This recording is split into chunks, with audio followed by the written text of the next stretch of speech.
everyone, I hope you remember this. Ka, CS, Sa. We know the letters already, right?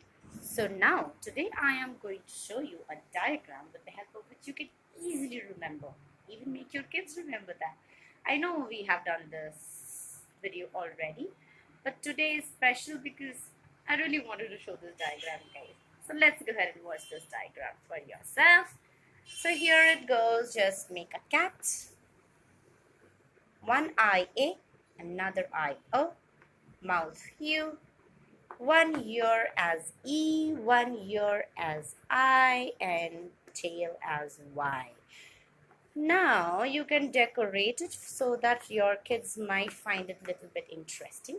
So the inside letters sounds Ka, the outside letters sounds very simple.